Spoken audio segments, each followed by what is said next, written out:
I just couldn't resist, and I had to post this podcast. I typically don't do any podcasts in a sense of posting people's podcasts, but it's an interview made to one of our current governors in our country. And as a pastor, as a church, we do not preach nor, move people in their political preferences or views. That's not the role that we play. But I will tell you that the role that I do play, and because I believe the Bible plays this role, is that I am commanded and I am called to communicate the role that the government plays in life. The same way that I believe that we are commanded to proclaim what the role of the church plays in life, in the life of people. So church and state. And after listening to this podcast, to this interview, and listening to this governor, I was reminded of two things. Number one is that as a nation, I believe that we are not proclaiming, not practicing separation of church and state. I think what we're practicing is separation of state and God. I think it's tragic. And before you get a little nervous on what I'm saying, because again, I'm not speaking of any political candidates, anything like that, it's pretty obvious that everything begins at home. So before we speak of the plank in the government's eyes, we have to begin with the log in the life of the church. So as a church, sometimes we struggle, right? At home, it's difficult. It's difficult to experience the fullness of the presence of God through obedience and faith and just gospel centrality. Well, in this conversation, and this is why I posted this, is this governor, he openly and unapologetically makes a confession that he's a follower of Jesus. So I said, I got to listen to this. Now, my first thing, and again, this is prejudice, and I admit I was a little prejudiced and kind of a racist over this, is that I wanted for him to explain what he meant. Because we live in a time and age that when somebody says, I'm a Christian, unfortunately, we have to define what that means. So the conversation begins, and I knew the guy making the interview. I knew who he was, and I knew how he does things. So I knew he was going to kind of lead the conversation towards the actual confession. What does that mean if you're a follower of Jesus? So he begins the narrative, and then immediately he goes into the tragedy years ago to lose his first wife through a tragedy situation, and she's killed. So in my mind, I'm like, oh, wow, okay, that changes the kind of the ambience of the conversation. And then he narrates how at the funeral service, he's walking into the funeral home with the 4 little ones. So in my mind, I'm like, okay, so now, because what you just said, I'm ready to hear how you, speaking to the governor, how you process evil and suffering. When tragedy happens, when things that are unexplainable, and they are many times beyond comprehension and logic, what do you do? Well, he continues the narrative on the podcast, and he shares about the attempt, which was unsuccessful attempt of one of his daughters that tried to commit suicide. And she shot herself in the head. And she fails, so she gets to live. And I'm like, dude, so he goes into the story and the narrative. And again, I came out of the podcast with two conclusions. Number one is that we are a nation that we're just secular. We're a secular nation. And secularism implies that we typically don't make decisions through the lenses of the Bible. That's all that secularism is. When you and I make choices that are disconnected from the worldview of the Bible, that's secularism. Why am I saying this? Because unfortunately, the narrative, the interview, the way this guy openly professed his views of God and evil and suffering through the lenses of the Bible reminded me that view, that narrative is not normative in our culture today. People typically don't express themselves this way. The second thing that I was reminded was exactly that component of how we portray tragedy, dysfunctionality, and the irreversible. Now, this is important to me when it comes to Christmas because our tendency is to sanitize the Bible. And Christmas is one of the perfect places to really bring this concept of sanitizing. And I'm using the word sanitize as in when you go to the doctor and he has to wash his hands, so he's going to operate, and they use all this equipment that tries to prevent the contamination, the infiltration of viruses or illness into something that is vulnerable. I think that's exactly how we read the Bible. Because when you read the narrative, when you see the story of Christmas, there is a lot of craziness, a lot of brokenness. For instance, I'll give you a quick scenario. If Jesus was born where he said he was born, and he's born in a time in human history where villages and small communities are normative, it is believed that the population in his town is somewhere between the 500 to 600 people. That's an extremely small town. So that has a lot of implications, that everybody knew everybody, and more than likely they were related among themselves. So just think for a second. Jesus is born. King Herod finds out about the birth of Jesus through the Magi. Remember the Magi come and, where's the king to be born? And he's like, whoa, I'm the king. What do you mean? Anyway, so he basically calls out a genocide in that little village. And all the baby boys born 2 years and younger are supposed to be executed. So think for a second. If that's the case, and Jesus gets to see another day because he doesn't die, when Jesus comes back and visits family, when Jesus is growing up as a young man, 14 years of age, 17 years of age, the carpenter, the son of Joseph with his other siblings, don't you think that Jesus is the reminder of a genocide? Because if you are part of that generation, you grew up with Mary and Joseph, and you were having kids at the same time that Mary got pregnant with Jesus, Jesus got to be the reminder that, hey, how come my boy didn't get to live, but your boy gets to live? I'm thinking of Moses. Remember Moses, the prince of Egypt? Same scenario. There is a call that all baby boys are to be killed. Moses gets to see another day, and I believe Moses walking through Egypt, walking among the Hebrew people, is a reminder that something tragic happened when you were born. Is that your story? Is that my story, that maybe some of us were the reminder of something that happened, something that we did, or maybe something that was done to us? This is where I believe the Bible needs to be. I'm so encouraged, because if you're sitting in this place and you question the authority, the authenticity, the reliability of the Bible was not written in the mode of social media. In social media, we typically give the highlight reels. Isn't that the case? Like you look at social media and you're like, bro, no, that's not you. You're like 25 pounds over that picture. Stop it. The Bible gives you the good, the bad, and the ugly. And I'm not saying that God approves nor creates the good, the bad, and the ugly. All that I'm saying is that the series is called Firstborn because it's about the supremacy, the preeminence of Jesus. And I took this from Free Bible Commentary, which is the website from Dr. Bob Utley, where he gives you a timeline of the Old Testament. Because the Bible was not put together. What you have in your hands, the 66 books, they're not put in chronological order.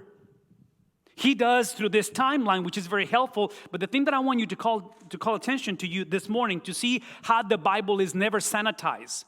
The Bible gives you everything that is within the brokenness of humanity. Is at the top of the timeline. Those are the world powers in human history that oppress the people of God throughout ages. So if you go back to the beginning of the story, it's Egypt. Then you go into Canaan and Philistia. You remember that? Philistines, that David and Goliath, enemies. Then you go into the Syria component. If you notice, in the time in human history, this is the time where the monarchies split, and you get people like Elijah and Elijah, and the book 1st and 2nd Samuel down here, 1st Chronicle. The oppressors are the enemies of God is Syria. Then you move to Assyria, and you get a bunch of these prophets, battling the Assyrians, which eventually in 722 they conquer the city of the capital of Israel, which is Samaria. And they destroyed the city. It took 3 years to destroy the city, but they eventually conquered it. And then in the year 586, you see the Babylonians coming. And in the summer, we spoke of the book of Daniel. That's the Babylonians just oppressing the people of God in brokenness, desolation. We call this the exile, which is the distance between these two. And eventually, after the Babylonians and the Persians show up, this is the time of Nehemiah and Ezra rebuilding the temple and the walls of Jerusalem. Some of you know the story, but this is the end of the Old Testament. 400 years in between, silence. And in that transition of silence, a new world power comes into place. Alexander the Great. The Greeks come into place. And they rule. Tom, what's his name? Elmore, Dr. Tim Elmore, that's his name. if you can Google that guy later, not today, not right now, but this is a phenomenal writer, and he wrote a book recently, speaking of Gen Zs and millennials, the younger generation, and the book is called Off the Map, off as O-F-F, the map, and it's based on this section of human history with Alexander the Great, because this guy was such a conqueror that his generals walked through the known world to what was on a map, everything that was known, and they took over. And there is a message brought back to Alexander the Great and said, there is nothing else to conquer. What do we do now? This is what he said. And that's where the book comes into place. He said, now you simply create a new map. Create the map as you go. In the book, Tim Elmore, what he's saying is that our younger generation, they're creating their own values as they go. That's a different conversation for a different day. All that I'm trying to tell you is that Alexander the Great is right here. And then the book of Matthew begins, the New Testament, with a brand new world power, which are the Romans. What's my point? Here's my point. That God has always worked in the context of oppression. In the context of most of this suffering, as you know, is self-inflicted, right? It was disobedience. It was chaos. It was bringing false prophets, false teachers, prostituting themselves, worship to the Baals, worship to the idols. And God is going to utilize evil to discipline his people. Well, I think that's our story. I think that's our narrative. I think that's where we are today. So in this context, eventually, again, I'm thinking of corrupt government, corrupt leadership, and it begins in church. So it's corrupt, as in the people of God are corrupted, and then the government is corrupted. In the context of suffering, what do you do? Well, Paul, which is now on this side, which again is Old Testament, then the Greeks in between the Testaments, and then the Romans are here. Jesus' birth is under Roman Empire. Paul speaks to the church in Rome. The gospel is now at the epicenter. If it was United States, what is it, New York? I don't know, Las Vegas. What's the epicenter of culture? You know, Los Angeles, Mission. Okay, anyway, so any of these mega important cities in the world, and Paul is writing to the church in Rome, and you can only imagine. The gospel is penetrating in the context that by this time, Jesus has been born. The firstborn is present. Messiah has arrived, but here's the difficulty. Jesus is present. Jesus came, lived among us. He was crucified. He was buried, killed, buried, and resurrected. Now is this apostle to the Gentiles conveying the gospel, but the narrative hasn't changed necessarily. There is still an oppressor. There is still this whole reality of suffering and evil trying to minimize the gospel. Have you ever been in that place where you know that you have changed? You know that Jesus is real, but things have not changed. Maybe you're at the place where things are getting worse and you're like, dude, what's going on, man? It's like things, this 220 year coming up, I'm not too excited about that. Have you ever been in that place? What Paul is going to do, because again, I'm thinking of the narrative in the podcast of this brother, this governor, that he talks about his faith in Jesus, being tested by the death of a wife, and then the failure of a suicidal situation with the daughter. I'm thinking of those things that Paul simply begins this conversation by reminding what the gospel is. So what you do in the context of a season, Christmas season, that for some of us, Christmas, we really don't want to face holidays because they're hard too. Maybe this is the first Christmas without her. You've always had her. She was always present, and this is a different Christmas. Anybody? Maybe this is the first year where you thought that you'll never receive those news from the doctor, and it's happening, and it's not looking better. Whatever you are, look at what Paul says. Paul says, see, I am not ashamed of the gospel. I know life looks dysfunctional, and it's scary out there, thinking about our kids, growing into this secular culture. But Paul says, here's the bottom line. I'm not ashamed of the gospel. I'm not compromising. I'm not negotiating anything. And the reason why is because although, watch this word, TNT, dynamite. Although what you have known is powerful. from foreign nations, abuse power, corruption, bullying, just craziness. That's what you have known. You come from a background where the image of a man is very destructive in your life. You may be in a situation where the last time that you trusted your co-worker, you were betrayed. Whatever you are, he says, I'm telling you that I'm not ashamed because real power comes from God. And the power is not that he is going to change your circumstances, although he can. But the power is that he's going to bring what for this people back 2,000 years ago was not simply or necessarily heaven after you die. But was primarily because for them, this is a lifestyle. Salvation means physical deliverance right now, in this moment of tragedy. So Paul says, there is salvation. And salvation, again, because he's speaking to people who had a lot of tension, racial tension, and generational tension. Is that the United States today? Is our country polarized? Are we in trouble? Would it be possible that maybe our brokenness is such that it has become normative? It's what's new, man? Look at all this, blacks and whites and Hispanics and Asians and all killing everybody. Come on, just, another divorce, another whatever, abortion, whatever. The church is so divided today that he says, here's the point. Salvation, besides that is salvation from God, is also salvation from one another because salvation is for everybody. Especially the ones that you think that do not deserve salvation. Oh, my goodness. See, this is why I am more than convinced. And again, this may not be politically correct and it may be controversial. This whole concept of immigration and people coming from all over the world and the nations coming to the United States, I don't know how this is going to work out. All that I know is that I approach life through the centrality that Jesus is in control, that he knows what he's doing. And in the context of brokenness and diversity and craziness, because it is crazy, I believe the gospel is for everyone. And just to make sure that everybody understands what's everyone, I know it's for the Jew, but also it's for for Gentiles, which means for in the gospel, which by the way, quick parenthesis, was the gospel. The gospel is the firstborn, born of a virgin. Is the life of this beautiful baby boy that walked among us for how many years? 33 years. So the gospel is that person, that physical person born after the pregnancy of this beautiful young lady. So is the expression, is Emmanuel, God with us. Watch this. And not only is the person of Jesus, but it's also the work of Jesus. It's not just who he said he was, but what did he do?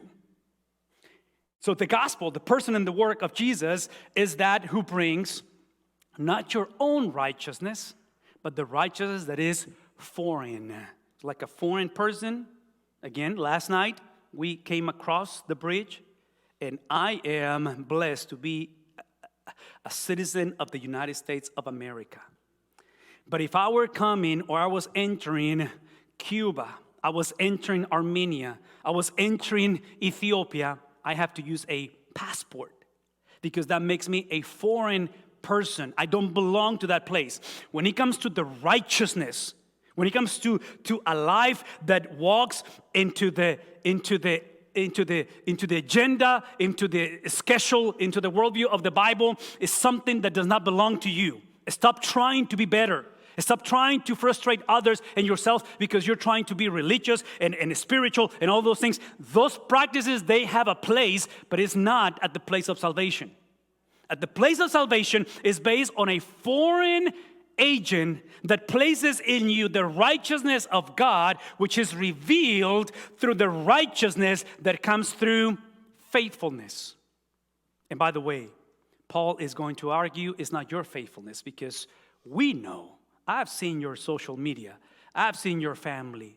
You are known by you are remembered. I known by unfaithfulness. Look at all this, man. I mean, this is shame. This is something that when you look at, you're like, I'm not calling this guy as a pastor. No, he's not dating my daughter. That's kind of the story of Israel. Well, Paul says it is the foreign agency, the foreign righteousness, that it is by faith from first to last, such as it is written. It is that the righteous, the word righteous means, look at me, the word righteous means that it's not enough to be innocent.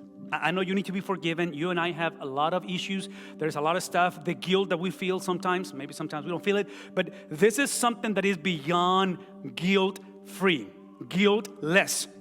This is the experience of perfection. This is the experience of the firstborn came out of Mary, walked in perfect righteousness, and created a brand new experience, a brand new kingdom, a brand new race of righteous ones, which actually those are the ones that live by, what's the opposite of faith? Unfaithfulness? What's the opposite of faith? The opposite of faith is not, the opposite of faith is not apathy or atheism. The opposite of faith is when you marry, when you join, when you worship, when you commit yourself to someone else. There's not such a thing as neutrality, that I just don't believe in God. Oh yeah, you believe. It might be a lower G God, and that might be you who thinks that you're God, but you believe in something or someone. Well, Paul, speaking and trying to reflect over this, he comes to chapter 8, and then he basically says, and, so again, this grammatical connection, everything I just told you, I'm coming to this kind of a transition, and we know that this is important, that we, it's a collective effort, it's not singular, it's not personal, it's collective. We know that in all things, can I say that again? In all things. Well, you, Pastor, you don't know my story. Have I said all things? Well, Pastor, you don't know what they did to me. All things. Well, Pastor, you don't know what I've been. All things. All things. And again, I'm gonna finish my battery on this thing very quickly. But there's a lot of things here. There's hundreds of years here. And Paul says, in all things. This is the beauty of the gospel. The beauty of the gospel is that God is in his throne. He is sovereign in spite of what happens, without approving what happened. So I'm not saying that what took place in your childhood, in your previous whatever, I'm not saying that. All that he says is, in all things, God, the triune, the Messiah, the firstborn, works for the, so look at me for a second. The message of Paul is this, that if God, is going to become the co-signer of all things in your life, past, present, and future. I'm going to say that again. If you are at the place in your life that this Christmas you need someone to sign for you because things are not working out. If the doctor's situation is at a place where you need the supernatural intervention of the God of the Bible, God is willing to intervene. He has the ability to intervene as long as you and I allowed him to define what good is for you. What's the opposite? Look at me for a second. What you and I have to stop doing, and this is my Christmas present to you, is to define what I think good is and then call upon him when things don't go well so he can bless my agenda. I'm all for you guys. I like you. But I am my worst number one enemy. I'm the biggest threat to my own joy. So freedom in Jesus is not just from the God who is righteous and just. Freedom in Jesus is not just from hell and damnation when we die. Freedom in Jesus is from my preconceived prejudice ideas, and we all have them. It's the ability to say, okay, I know this is crazy. I know this is broken. I know there is no hope. I know this is logically makes no sense, yet I'm going to do what he said it was good. So in this case, he says, and those who love him. So apparently, watch this please. For you to get the co-signer, God is a co-signer of all things in your life, and you gave him, you embrace, you merge, you adopt goodness based on what he thinks is good. Watch what happens. Now he creates the boundaries that you need, not for control, but for protection. So we are a family of 5. Well, 6 with Chucho, but Chucho doesn't drive. So we got 5 and everybody drives. So there are 5 vehicles in our household. Does anybody share my concerns and my pain and my suffering right now? 5 vehicles with 5 people. Insurance has gone a little, I feel that it's going up to Jesus. I mean, it's going high. You know, I think of my kids behind the wheel, and I pray. I was like, I'm entrusting you Now, I have co-signed because those vehicles are still under my name. So I'm co-signing that you're behind that wheel, and I'm entrusting that you, as my son and my daughter, are going to follow the instructions, the boundaries on how you drive for your own, say it, for your own protection, for your own good. The moment that they step out of boundaries and if the 35 speed limit becomes 55, there will be consequences to that. It's exactly what's happening. So God becomes your co-signer. Now you have embraced goodness according to what He says. Good is whatever that may be in your life. Look at me for a second. Then the boundaries is that you must choose to love Him. And by the way, just again, I wish I had time to do this with more detail. This is true freedom. This is the ability to be free in Jesus. It's not the ability to do as you please, but it's the ability to choose God. That's freedom. Freedom is having the ability to love God, which, by the way, love for God so loved what did He do? He gave. So it's action. It's the ability to remain faithful when everyone is quitting. It's the ability to say the course when marriage makes no sense. And financially, it's upside down. It's when you feel that it's not worth the fight, you remain out of the love for God. And then look at this. This love is portrayed, so that's one of the boundaries. And the other one is that who have been called according to. So the next thing that creates that boundaries, just like for my kids, for your driving, my driving, is those boundaries of a stoplight, the boundaries of a yield sign, the boundaries of protecting one another. Watch this, is the ability to combine that if the win is to make the choices that reflect the righteousness of God, the justice, the mind, the worldview of God, is the combination of both. Is loving God, which is the ability to choose God, to have the freedom to choose God, and then that portrays and reminds us that God is sovereign. That I told you from day one, and I'm going to say it again, His purposes will always be fulfilled in your life. You only have two choices, not the purposes. Your choices is that you either are John, the Apostle John, what's the other one? Or Judas. But this is a non-negotiable. You may think that you can choose to love God or not, but here's the thing though. Because people have a conflict with human free will and then God's sovereignty. There is no conflict. They go hand in hand like two legs. And once you put them together, having the ability to choose God, that's true human freedom, is for the purpose to reflect not your sovereignty, but the sovereignty of the God of the Bible. So let me close with this. For those, again, it's not for you or for she, for her, it's for those. It's a communal thing that the concept of foreknowledge is the concept of understanding that there is an intimate relationship. So God's foreknowledge is that before the creation of the world, He knew those who will be saved. And the point of salvation is not that you avoid hell. The point of salvation is not that you just try your best, hopefully avoid the mistakes that your parents made, and hopefully you achieve whatever you achieve. The purpose of salvation is an intimate relationship. How intimate? Look at me for a second. The intimacy of the relationship is the knowledge that Adam knew Eve and she conceived. How much do you got to know the person to bring forth a child? That's a lot of intimacy. That's what He's describing. You have to know God intimately. It's beyond concept. It's beyond simply theological statements, to the point that the knowledge, the foreknowledge of God was that God, before the creation of the world, determined your destination. Prefix predetermined, predestined is simply that God, before you were created, before mom found out that she was pregnant with you, God knew that where this thing ends is at a destination. For us, the destination is a person, because He says, here's the destination, that you will be conformed into the likeness, into the image of the firstborn. Isn't that good news? Come on, people, come on. I don't know, because see, some of us, we look like we have no clue where we're going.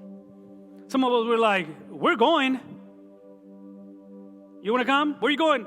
No clue, dude, just go.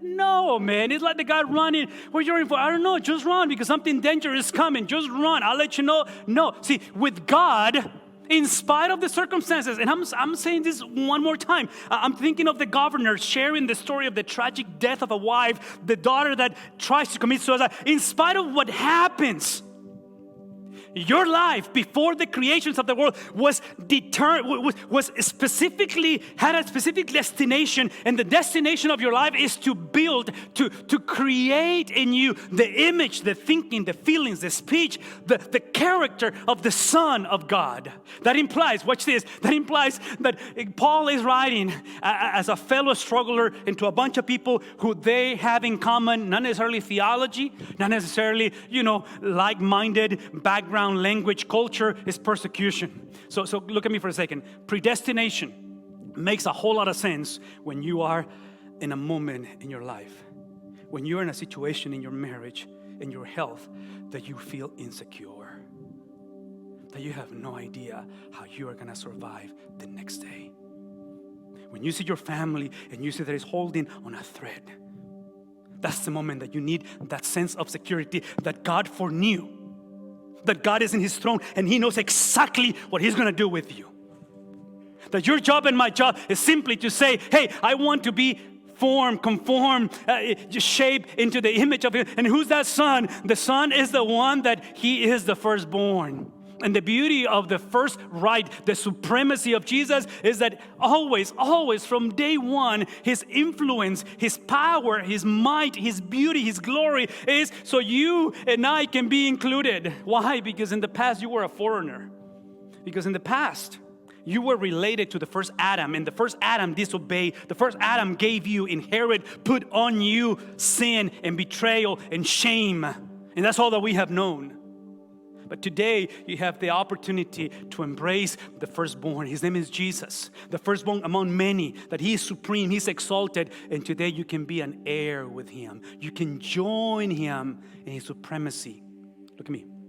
For the sake of others, for the sake of serving, for the sake of forgiving, for the sake of loving, for the sake of giving, for the sake of going, for the sake of proclaiming the gospel that Paul said at the beginning, I am not ashamed.